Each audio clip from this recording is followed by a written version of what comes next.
Damon stopped in the middle of the garden and took a deep breath in search of Talia. The wind mixed the scent of freesia with hydrangea and roses, scattering them in random directions. Shit! Damon cursed under his breath. I lost her. Why did she leave? Maybe because you scared the soul out of her. Damon felt confused. I scared her? The girl suffered abuse and seemed jumpy, yet you sneaked behind her. You prevented her from leaving, held her while demanding answers to your questions, so yes, you scared her. And that covered only the last 5 minutes. The first time you met, you had another she-wolf on you, and shouted at that precious one to stop. It's not the best first impression, if I may say. Damon cussed internally. He didn't want to think about the unpleasant things. He couldn't get Talia's image out of his mind. Damned mate bond. An idea hit him. Isn't she my mate? Why did she run away from me? If we were mates, she would have felt a need to get close to me, to touch me, yet I saw her desire to escape. I don't think she knows we are her mate. Is it because she is young? That's not the problem. She's small and skinny, but she's over 18 years old. His wolf paused, unsure how Damon would take this information. The thing is, I can't sense her wolf. Damon frowned. She is a human? He never thought of having a mate, and he definitely didn't think the moon goddess would arrange a human for him. They were weak and fragile, just like Talia. How could a powerful alpha have a human for a mate? She would be like a crystal figurine in the middle of a room full of angry elephants. Damon's wolf felt pleased to confirm that among all the emotions, Damon wished to keep Talia safe. It seemed a step in the right direction. No, the girl is definitely a she-wolf. There are cases when someone suffers harm or neglect. The wolf sacrifices itself to protect the human part. Considering the injuries on her body, I could see that happening. And she looks skinny and hungry. Damon shoved his hand in his hair. I scared her away and she didn't get food. He felt awful. How do I fix this? What do you want to fix, Your Majesty? Your plan is to shag Marcy and leave. Did that change? Do you want to find the girl, say sorry for being a jackass, and take her out for dinner? Damon groaned in frustration and stared at the dark forest in the distance. He had no intention of dining and entertaining Talia or any other woman. He didn't want to get involved further.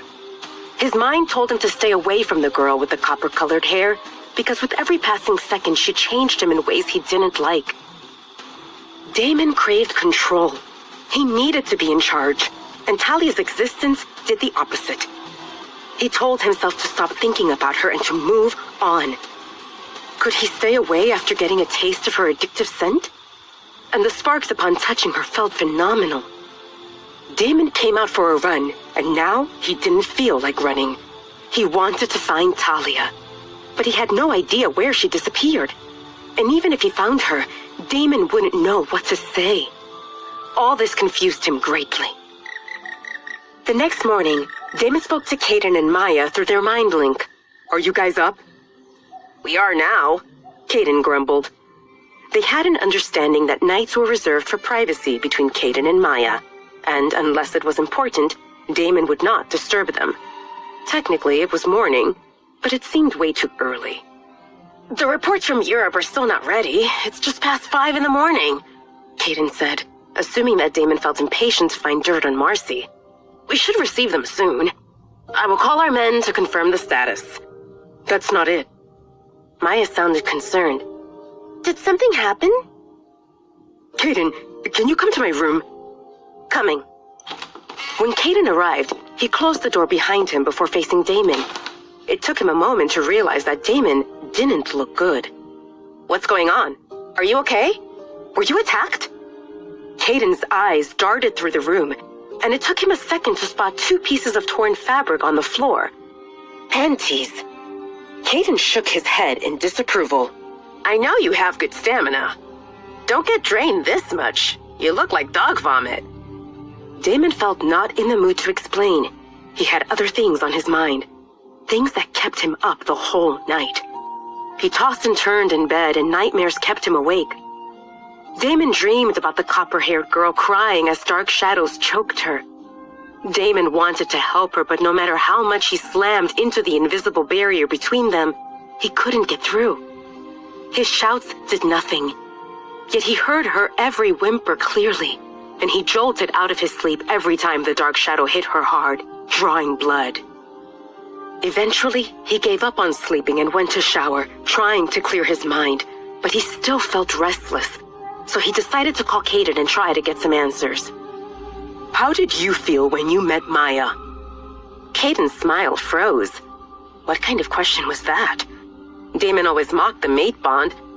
Something seemed fishy. "Is Marcy your mate?" Damon waved his hand impatiently. "Just answer my question." Kaden puffed his cheeks while thinking. "Attraction? Sparks? Happiness? I needed Maya to be happy so that I could be happy. I mean, I thought I was happy before, but after I met Maya, I realized that I was clueless." Damon shoved his hand into his messy hair. All this happiness talk didn't make sense. His wolf said that the girl was his mate, but the only thing Damon got was a fit of rage when he saw her hurt, inability to find her, and a sleepless night. None of them felt happy. "Did you ever think about resisting it?"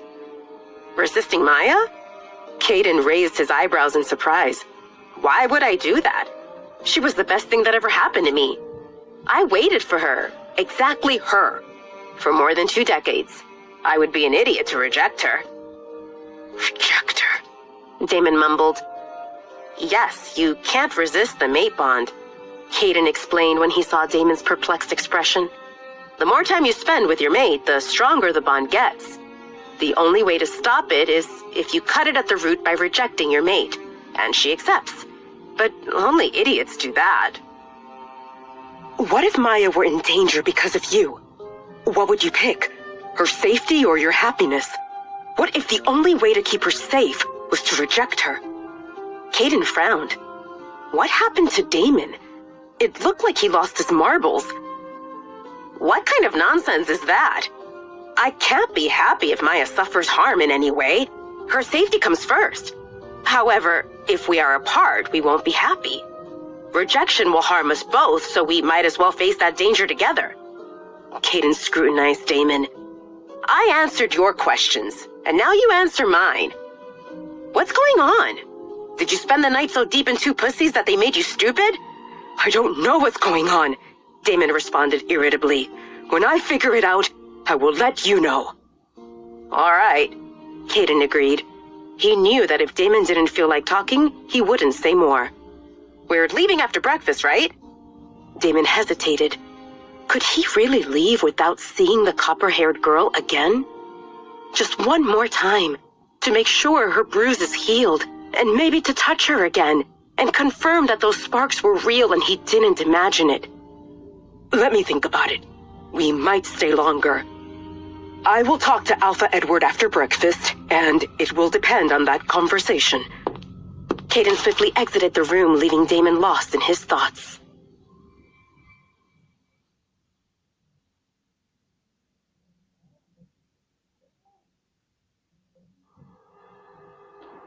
"Are you thinking about rejecting the girl?" Damon's wolf asked. "I need to protect her." "If you want to protect her, you need to keep her close, not reject her," his wolf said sternly.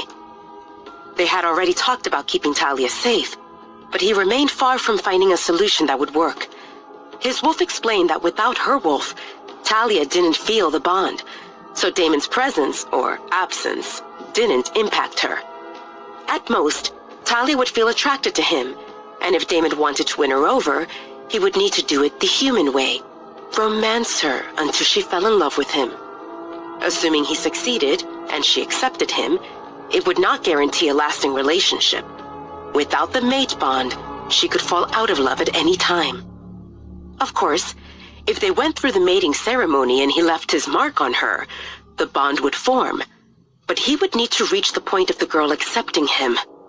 What a mess. Damon had no idea how to court a girl, but he felt confident that no one should know that Talia was his mate. Damon knew that Alpha Edward intended to use Marcy to manipulate him, and Alpha Edward would have no qualms about using a lowly Omega against Damon. He imagined that they would imprison Talia and blackmail Damon, and probably harm her as well. He wouldn't allow it. It all went in circles, with every next scenario growing grimmer, and Damon felt sick of it. Rejecting her or not, he had to ensure that Talia received better treatment. Was she the only Omega to get a beating in the Red Moon Pack? Probably not. After breakfast, Damon met with Alpha Edward in his office. Damon thought that his provocations from yesterday would suffice for Alpha Edward to lose his temper and reveal some information. But Damon realized that he had underestimated Alpha Edward's patience. All Alpha Edward said was, "I hope that if you need assistance of any kind, you will turn to me, and you won't mind if I do the same." Alpha Edward didn't mention reaching out to Damon or to the Dark Howler's pack, which left Damon wondering about Alpha Edward's plan. Damon gave up on getting something directly from Alpha Edward. The old guy proved too crafty. And Damon hoped that Maya and Caden had found something useful because he never excelled at the scheming business. Scheming aside, Damon had a serious topic to discuss. Damon cleared his throat seriously. "Alpha Edward, I wonder if you are aware of the treatment your Omegas receive." Alpha Edward looked visibly confused. "Can you elaborate on that? Do they get paid, fed, treated well?" The old man frowned while turning defensive. He didn't like that Damon asked about the internal workings in his pack. It seemed no one's business, but he still responded. "I prefer strong warriors, but that doesn't mean I'm mistreating others. All Omegas have accommodation, 3 meals a day. Actually, they have access to the kitchen and storage in common buildings, and they can make their own food whenever they feel hungry. We don't bother with those, but I can assure you that no one goes hungry. If you want to know more about the compensation for their work, you can ask my beta. I'm not clear what you mean about treating them well, but when they mess up, related to their duties, we make them run laps or do push-ups. It's good for their bodies. Is that what you would classify as bad treatment?" "No," Damon responded. "But when I see an Omega looking well, and a few hours later that same girl appears all bruised up with a purple handprint on her neck, I grow worried." More than worried, enraged. Alpha Edward paused. "Maybe they have some dispute among themselves." Damon scrutinized the old man while wondering if he truly remained ignorant or just acted well. Whichever it was, Damon wanted to make sure Alpha Edward knew Damon wasn't talking randomly. "Let's say I believe you, and you have no idea about the mistreatment that happens under your roof. As an outsider, I don't want to meddle, so I suggest you talk to your daughter." "Marcy?" Damon narrowed his eyes at Alpha Edward. "Luna should watch over pack members and use soft skills to deal with challenges. Beating up my people will not be tolerated." Alpha Edward looked visibly displeased. His main chip in pushing Marcy as Damon's Luna was that Marcy seemed flawless. And if Damon found dirt on Marcy in one day that he stayed here, who knew what else he could find? Alpha Edward didn't know that Marcy had harmed Talia, but he knew that Damon wouldn't make up stuff like this. Damon's words sounded too specific to be random. The old guy had collected intel on Damon for some time, and he knew this tactic. Damon would find a trait that clashed with the definition of a good Luna and blow it out of proportion. This was how Damon discredited many other women, and Alpha Edward had a bad premonition. Alpha Edward nodded solemnly. "I will talk to Marcy about this." Damon smirked. "I'm counting on it." Alpha Edward summoned Marcy to his study after Damon left. "How is your relationship with Damon?" Marcy had an idea that her father would ask about Damon, and she felt ready for this. "We are getting along well." She had no intention to say that Damon had chased her out of his room last night. "Do you think he has a good opinion of you? Did he invite you on a date?" When will you move to the Dark Howlers pack? Did you discuss anything about your relationship and how things will work out once he leaves from here? Or will you go with him? Alpha Edward rained questions on her without giving Marcy a chance to respond. Alpha Damon had doubts if I could be his Luna, and I assured him how I'm perfect for the task. He seemed happy to hear that I'm proficient in handling the household, pack members, and finances. Alpha Edward didn't feel happy with this response, and he could see that Marcy either avoided something or she and Damon hadn't reached far. He decided to probe into the matter that bothered him. And how do you handle pack members? Marcy didn't understand. I talk to them, and I'm approachable. I listen, and then you beat them up? Alpha Edward interrupted Marcy. Marcy frowned. No, I don't beat them up. Really? Alpha Damon thinks otherwise. His voice rose. He thinks that you beat them up black and blue and even choke them to the point of leaving handprints on their necks. Marcy paled. Why did her father sound angry? He's the one who says Omegas are a useless burden. Marcy didn't consider herself a violent person, but what seemed wrong with teaching offenders a lesson? And who cared if one Omega got hurt? She wanted to deny it, but the fury in her father's eyes told her that he already knew what she did in the attic on the previous day. Lying would only make things worse. It's not as bad as it sounds, Daddy. Marcy spoke weakly. And how is it? She barged into the room and I had to teach her a lesson. Alpha Edward closed his eyes and took a few deep breaths to calm his nerves. You taught an Omega a lesson by beating her because she forgot to knock? Marcy wanted to say that it wasn't about knocking, but about the Omega seeing Marcy in a compromising position with Damon. But there was no way she would say that in front of her father. What were you thinking? Alpha Edward said in a strained voice as he struggled to contain his desire to give her a good scolding. Even if you want to discipline others, you don't do that when we have guests. And you definitely don't do that when the guest in question is an alpha you are trying to impress as his future Luna.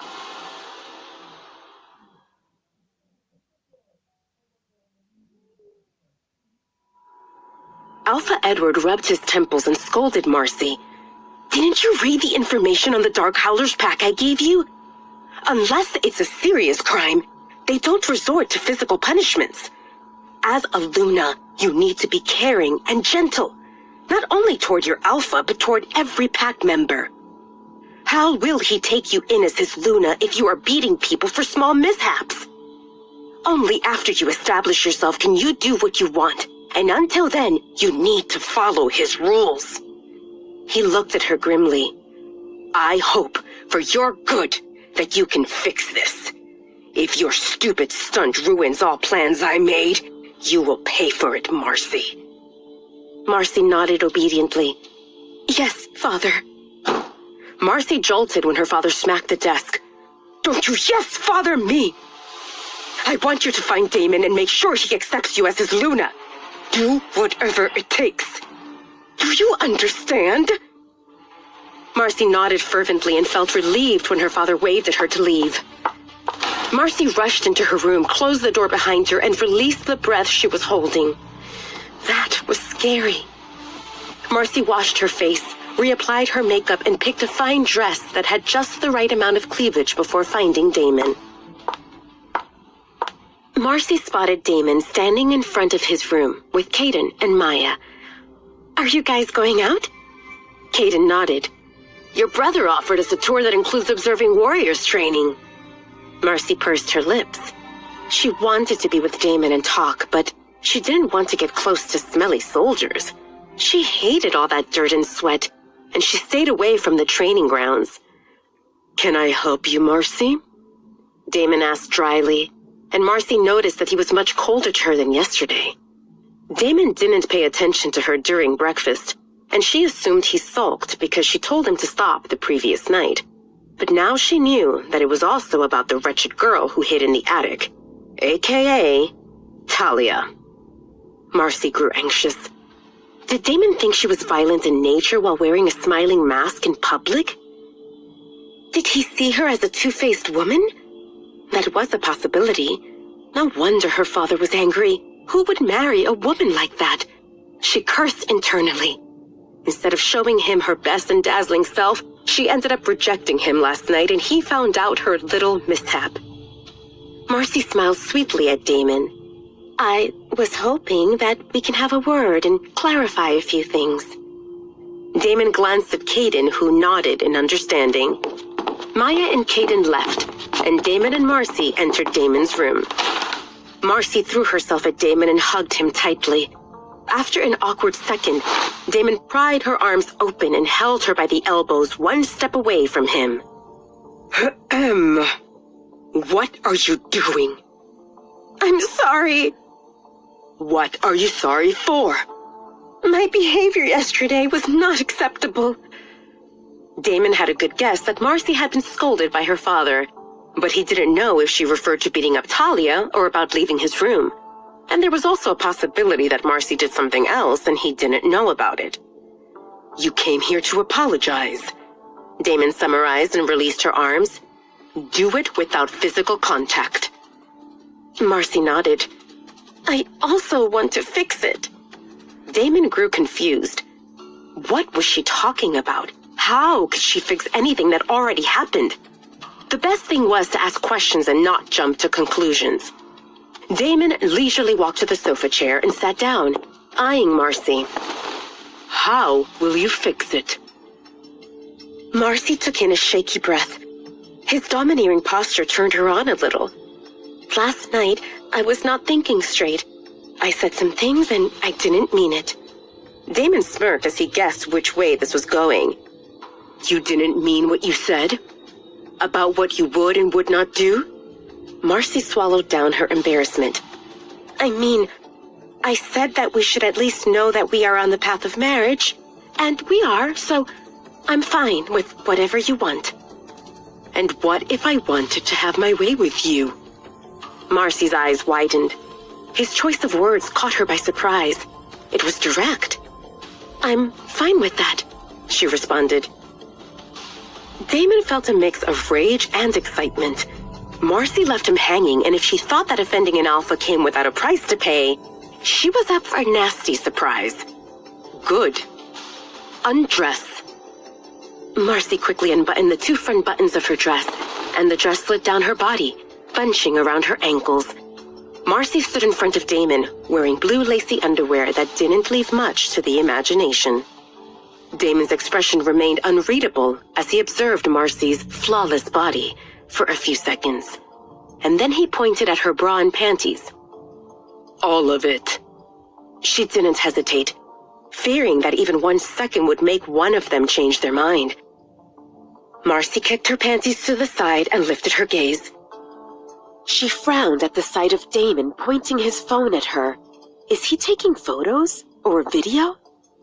What are you doing? Damon smiled wickedly. Memories of our first time, baby. Turn around. Let me see you. Marcy didn't like that he was holding onto a phone, but she obeyed and slowly turned around, showing him her luscious curves from every angle. Come here. Damon pointed at the low coffee table. Put your hands on it. Marcy realized that he wanted her to bend. She hesitated. Are we doing this or not? If not, there is a training ground for me to check. Marcy gritted her teeth in annoyance and walked to the coffee table before placing her palms on the cold surface. Damon stood up and circled around her until he got a good view of her from behind. Marcy always thought that she was the domineering one, but Damon proved her otherwise, and she found herself loving every minute of it. You like this, don't you? Yes. She was already breathless. Yes, what? Yes, I like it. What do you like, Marcy? Say it. Damon ran his fingers across her skin. Marcy moaned in pleasure and Damon hummed in approval. She couldn't believe how good it felt. She was sprawled for him to see and touch and do whatever he wanted. and his domineering attitude with skillful ministrations set her body ablaze. "I like you touching me." "What do you want me to do, Marcy?" "I want you inside me," Marcy moaned. "I need details. The more, the better." "I want you to make me scream, Alpha Damon." Damon removed his hand, and she missed his touch immediately. Without any warning, Damon slapped her butt cheek harshly and she jolted in surprise. The pink palm print appeared immediately on her perfectly white skin. Marcy moaned wantonly as the sharp pain radiated through her body, while morphing into pleasure. Marcy tilted her hips, exposing herself further in anticipation of what he would do next. She really wanted him. This mind-numbing level of arousal was new to her. But Damon's hand was not back there where she wanted it the most. Marcy thought that maybe he was removing his pants, and she looked back only to see Damon with his clothes intact, keeping his phone away. "What?" "Parting is such sweet sorrow," he said, with a devilish grin, and walked to the bathroom. Marcy shook her head in disbelief at Damon as he went to the bathroom, washed his hands with soap, and then left the room without looking at her. He just left. What the hell?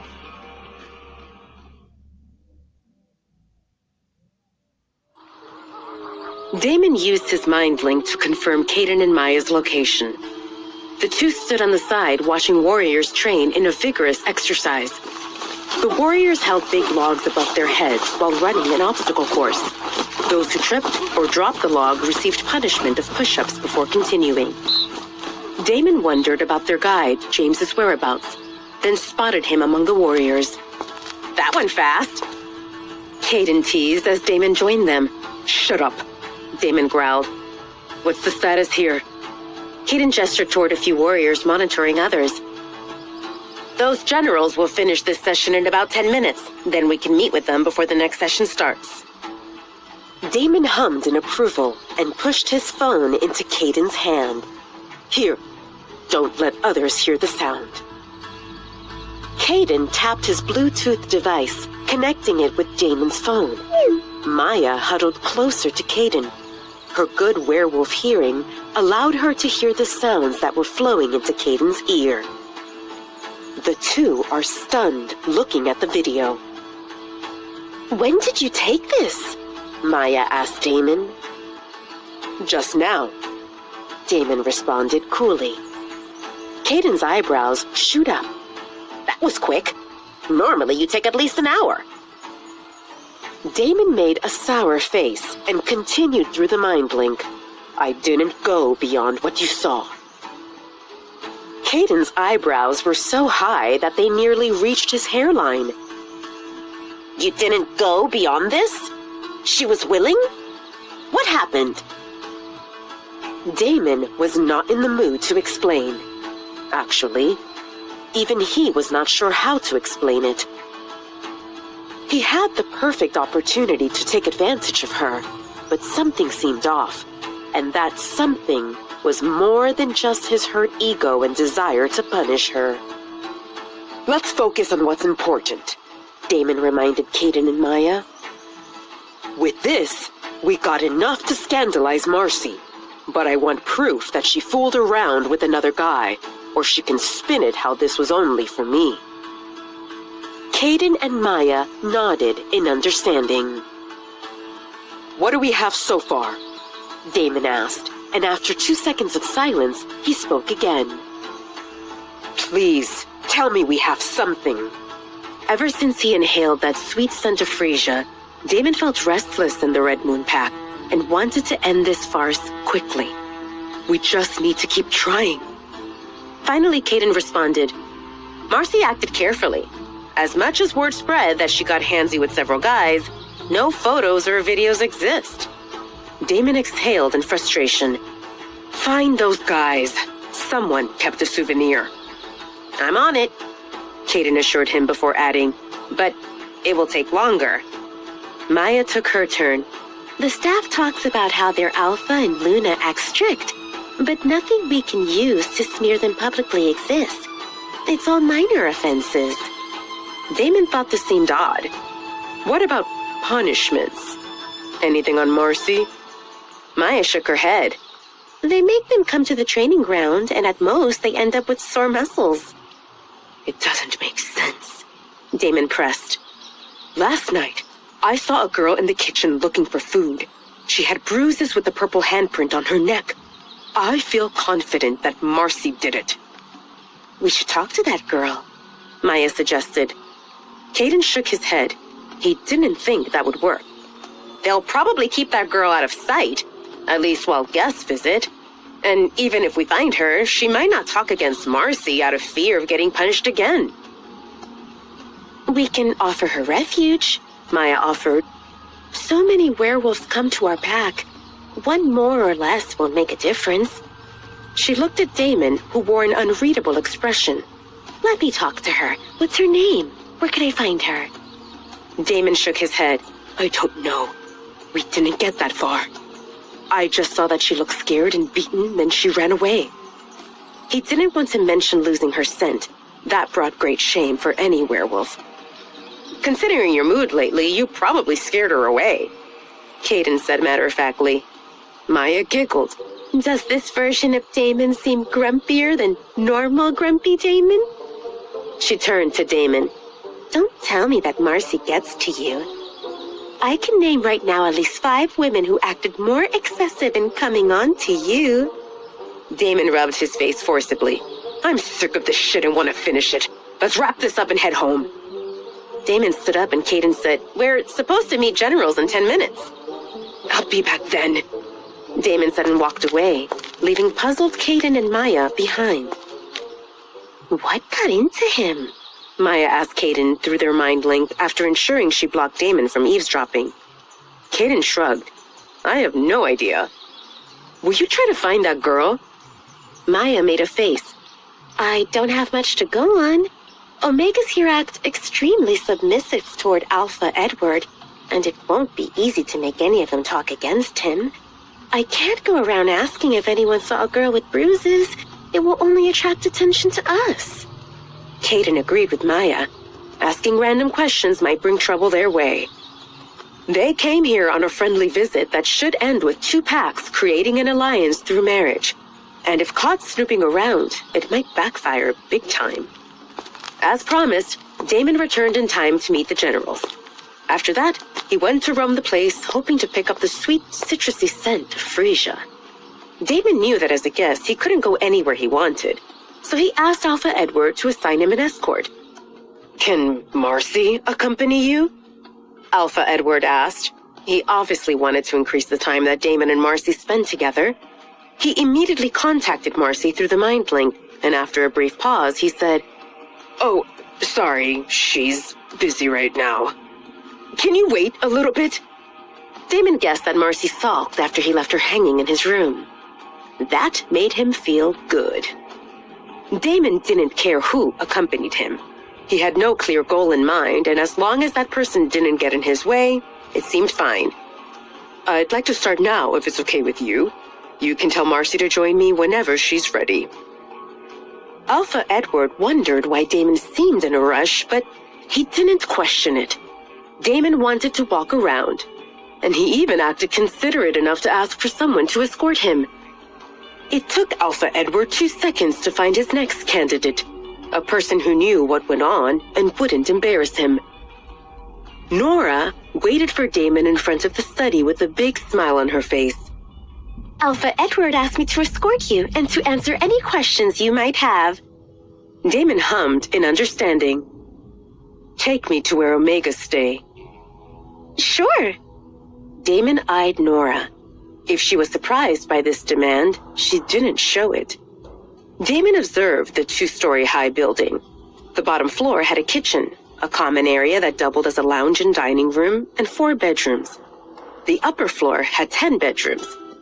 Based on the information they received about the Red Moon Pack, each room housed 6 to 8 people, so Damon estimated about 100 people in each building. Nora didn't understand why Damon asked to visit this place, But other than walking through the hallways, he didn't stop. Do you want to see inside rooms? Damon refused. That's not necessary. Is this the only building for Omegas? No, there are 3 more. Nora responded. I want to visit them. 3 buildings later, Damon lost hope that he would find Talia. Not a single whiff of Frisia appeared, no matter how much he searched.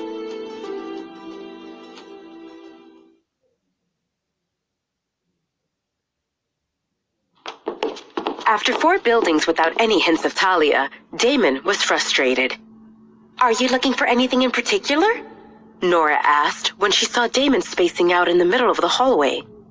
Damon shrugged and shook his head. He was not sure himself. Nora stepped closer to him and spoke in a sultry voice.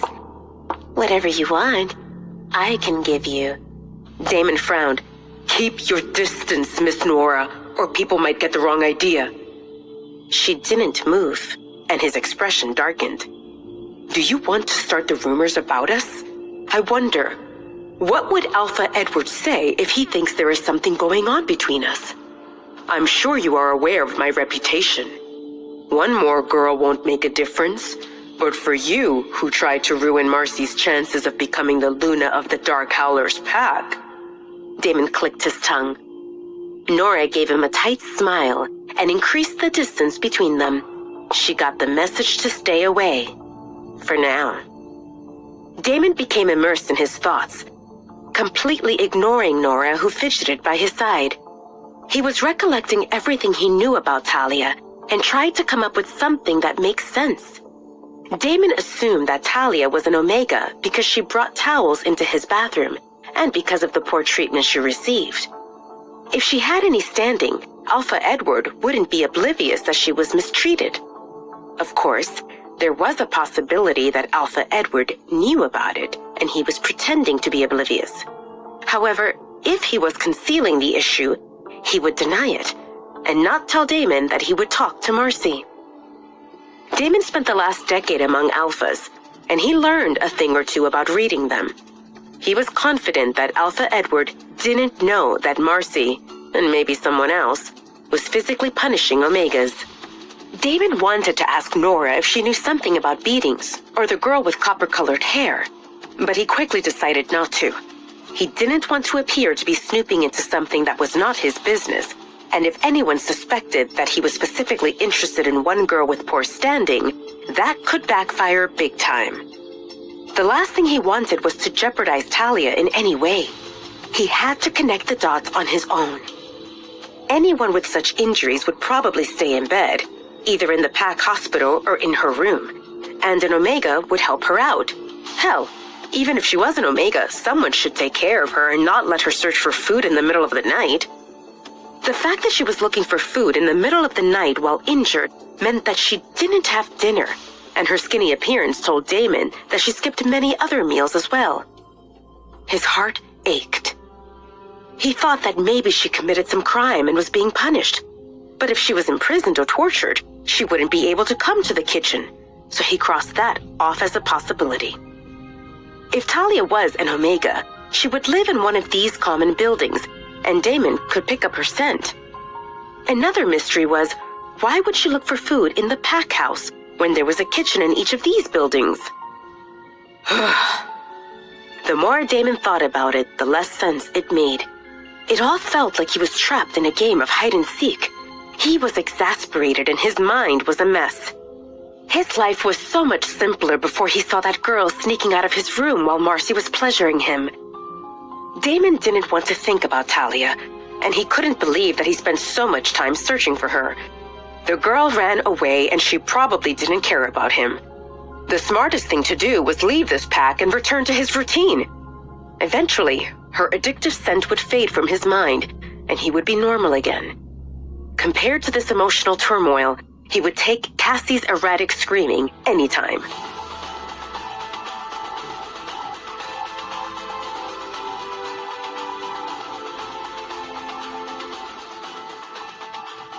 Damon wanted to leave the Red Moon pack and go home. He really did. But as time passed, Damon realized that he couldn't leave without seeing the girl with the copper-colored hair again. Just one more time. He wanted to ensure that she was fine. At least, that's what he told himself. Damon hoped that if he could inhale her sweet citrusy scent of freesia a few more times, he might get sated. Or maybe he would find out that it didn't affect him anymore. And then there were those sparks that felt divine. Yes, he needed to feel those again also. Just once, and then he would leave. Definitely. Damon came up with a million reasons to see the girl he couldn't get out of his mind, and he roamed around the pack house and community buildings, but with no luck. It was like the girl simply disappeared. Damon was desperate. Was she a ghost who came to torture him? He was never this anxious. Kaden and Maya realized that Damon was acting strangely, but he didn't explain anything, no matter how many times they asked.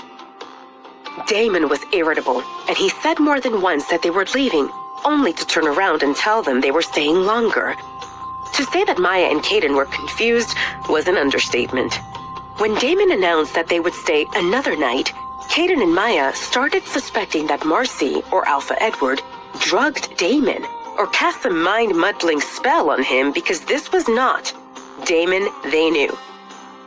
Damon was never indecisive, and he never refused a naked woman, like Marcy they saw in the video. And this was enough proof for Kaden and Maya that Damon was losing it. Kaden and Maya agreed that if Damon's behavior escalated, they would take him away by force. The plan was that Maya would distract Damon and Kaden would whack Damon in the head, and then they would drag him into the car and drive away. Oblivious to Kaden's and Maya's plans, Damon thought about his situation and realized there was only one thing for him to do. He left his room around midnight and headed downstairs. Damon sat in the kitchen of the pack house with the lights off and waited. That's where he saw the copper-haired girl, so he hoped that she would show up again. Damon didn't sleep the previous night, and he was not in his best shape, but every one of his muscles was tense, and he didn't feel like sleeping. His mind was going through numerous scenarios of what he would say when the mysterious girl showed up, and how she would respond. Would he play it cool and ask casually how she was doing? Or maybe he should show a stern expression and demand an explanation to why she disappeared last night without a goodbye. Or maybe he should make a pitiful expression and say how she hurt his feelings. Based on the internet, girls liked it when a man exposed his vulnerable side. Damon was still not sure if he should embrace this madness or reject Talia, but he knew that he had to see her. His wolf would growl in displeasure whenever Damon thought about rejecting Talia as his mate, and whimper sadly when Damon worried why she was not there yet. What if she is hurt? Did she leave? Was she hungry? Damon shoved his hand into his hair. Maybe the girl was fine and sleeping, and he was an idiot for spending the night in the kitchen. Seconds ticked into minutes that turned to hours, painfully slow, and Damon was exasperated when he saw dawn cracking through the window. She didn't come. Damon was about to give up and head to his room when footsteps from the hallway got his attention. He impatiently jumped to his feet in the hope that it was Talia.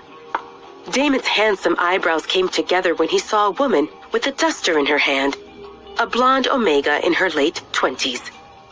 Her eyes widened in surprise and she stuttered, Can I help you, Alpha Damon? Damon rubbed his chin. Could she help him? Maybe. He looked around, making sure they were not overheard. Can I ask you something, but you make sure it stays between us? The woman nodded fervently in small jerky movements. I'm trying to find a girl. I believe she is an Omega. This tall. He gestured with his hand. Skinny, waifish, copper-colored hair this long. He pointed below his shoulder. The woman shook her head, indicating that she didn't know the person Damon was searching for. Damon remembered one more detail. She wore old clothes that were oversized for her. The woman made a thoughtful expression. You know her? Damon asked in an urgent whisper while inching closer to the Omega, who was now blushing profusely. The words were stuck in her throat. He was too handsome and too close, and all this was too sudden. She maybe... Yes, he asked impatiently. She blinked rapidly. The attic? There was a girl living in the attic.